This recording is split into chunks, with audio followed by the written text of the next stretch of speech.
আমি তো আমার জন্য মাঠে নামি নাই, আমি তো আমার কামলিওয়ালার প্রেমের জন্য মাঠে নামেছি। নির্বাচনে নামলে কি লাভ হয় নাকি?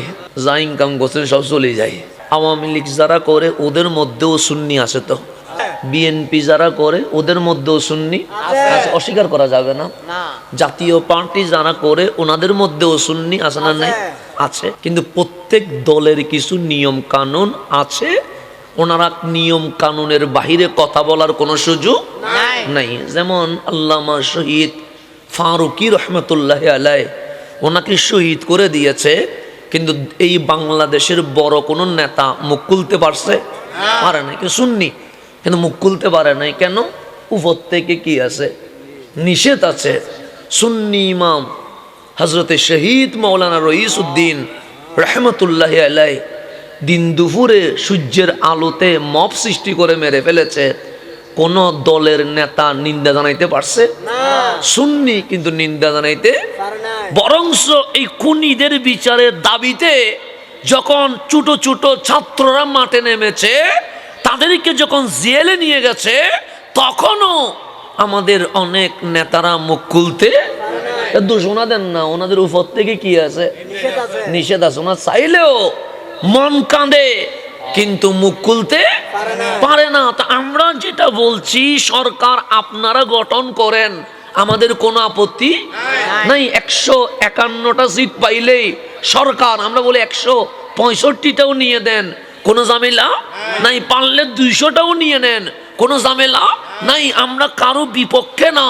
আমরা বলি আওয়ামী লীগ যাদের করতে ইচ্ছে হয় করেন, বিএনপি যাদের করতে ইচ্ছে হয় করেন, জাতীয় পার্টি যাদের করতে ইচ্ছে হয় করেন, কিন্তু বুকে আমার নবীটারে 1 নম্বরে রাখিয়েন।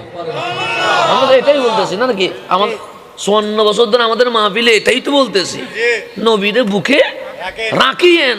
তো আজকে এসে আমরা বলছি যে আমাকে ভোটটা দিয়েন। কেন বলছি? আমরা সরকার আপনারা নিয়ে নেন, রাষ্ট্রপতিও আপনারা নেন, প্রধানমন্ত্রীও আপনারা নেন। 300 সিট একসাথে কেউ নিতে পারে না, কিছু সিট ছেড়ে দিতে হয়। তো 2-3টা সিট আহলে সুন্নাত ওয়াল জামাতকে দিয়ে দেন, তারা সংসদে গিয়ে আমার নবীর পক্ষে কথা বলবে। তাহলে এখানে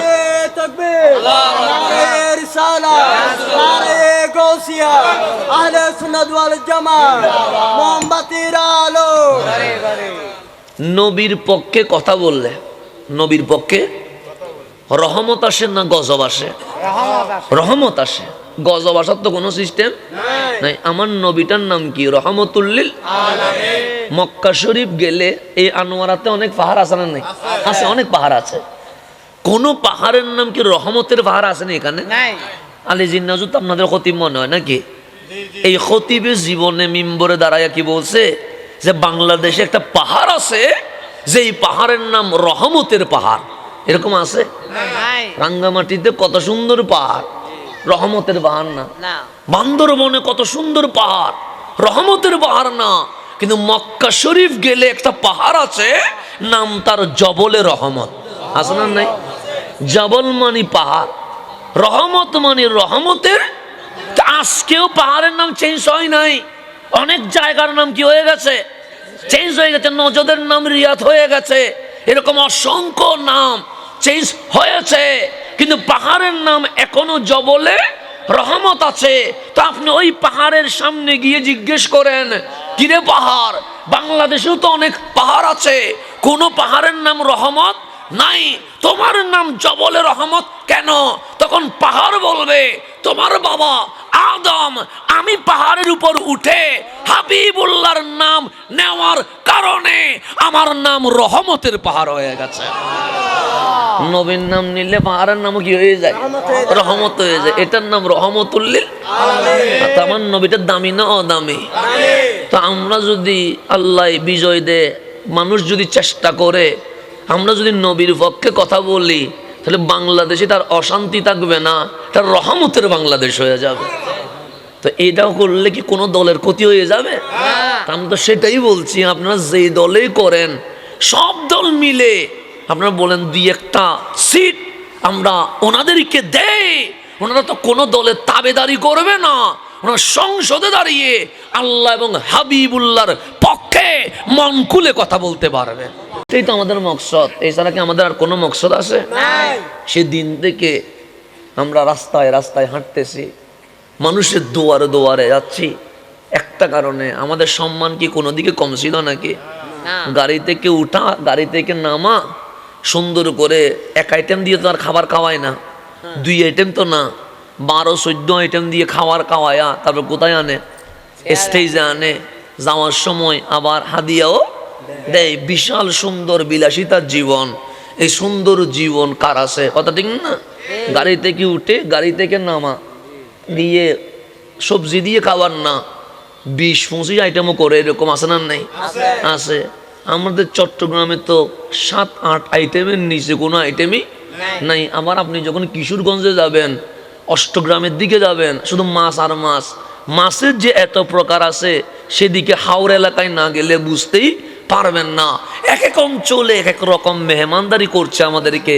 এত সুন্দর জীবন ছেড়ে আমরা মাহফিল বাদ দিয়া মাঠে নেমেছি, দুনিয়ার জন্য নয়, কাল কবরে গেলে এই চেহারা যেন নবীরে দেখাইতে পারে।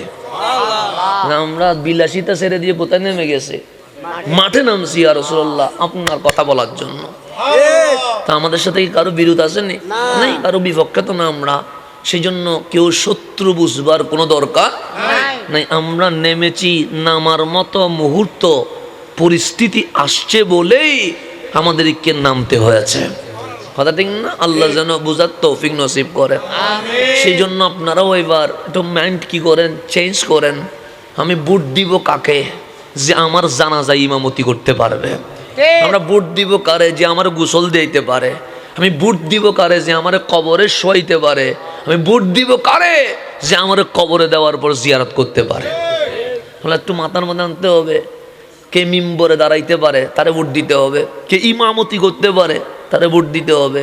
কেন? কারণ তারা যদি সংসদে যায়, দুর্নীতি করবে না, দেশের টাকা দিয়ে দেশের খেদমত করবে। কথা ঠিক না? আল্লাহ যেন বুঝার তৌফিক নসিব করে। তা আমি যেহেতু মাঠে নামছি, আপনাদের একটা দাবি ছিল যে হুজুরগুলো শুধু মাহফিল করে আসল জায়গায় থাকে না, সেজন্য আমরা মাঠে নামছি। আপনারা মাঝে মাঝে বলেন তো যে আমাদেরকে মাঠে নামাই দিয়ে এগুলা এসি রুমে ভরি থাকে, এরকম বলেন না আপনারা? বলেন তো। সেই কারণে আমার বাবা আমাকে নামিয়ে দিয়েছেন। অনেকেই বলতেছেন আমার আব্বাকে তো সবাই দেখতে পারে, আলহামদুলিল্লাহ সবাই দেখতে পারে।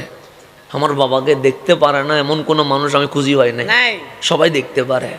সেই জন্য প্রায় সকল দলের এমপি প্রার্থীরা আমার বাবার কাছে দোয়ার জন্য আসে।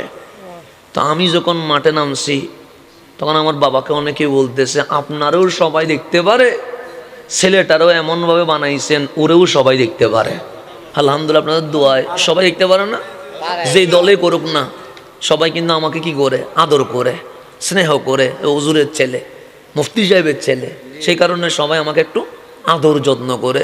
তো আমার বাবাকে অনেকেই বলতেছেন রাজনীতির মাঠ নোংরা মাঠ, ভাইয়ে ভাইয়ে পর্যন্ত কি হয়ে যায়, রক্তাক্ত হয়ে যায়। এটা তো রাজনীতির মাঠ হচ্ছে বেজ্জুত হওয়ার মাঠ। তা আপনি জেনে শুনে আপনার ছেলের ইজ্জত কেন মাটি করে দিচ্ছেন? তা আমার বাবা বলছে এই সময়ে আমার নবীর ইজ্জত মাটিতে মিশানোর চেষ্টা চলছে।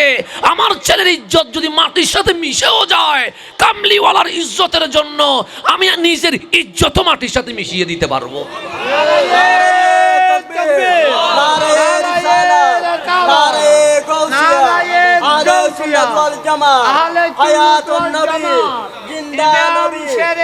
আমার বাবা বলছেন এরকম ইজ্জত আমাদের গুলো যাক, কিন্তু এরপরও নবীর ইজ্জত যেন কি থাকে, বুলন্দ থাকে, এটা যেন হয়। এরপরে তো দিন দুপুরে তো মানুষ মারি ফেলতেছে দেখতেছেন।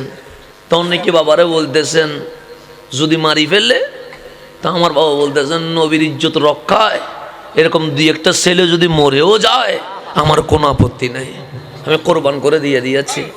তো আমার বাবা যদি নিজের ছেলেদের কোরবান করে দেয়, আপনাদেরও তো কিছু কোরবানি করা দরকার। তো আল্লাহ যেন আমাদেরকে কোরবানি দেওয়ার তৌফিক নসিব করে। জীবনের কোনো রিস্কের কোনো গ্যারান্টি আছে?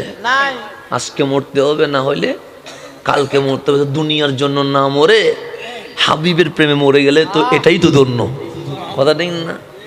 অনেকে বলবেন স্ত্রী সন্তান, তো এই রিজিকের মালিক তো আমি নয়, রিজিকের মালিক কে? আল্লাহ তো রিজিকের মালিক। मैं तो बीमार नबी हूँ। MBN TV একটি ইসলামিক ইউটিউব চ্যানেল।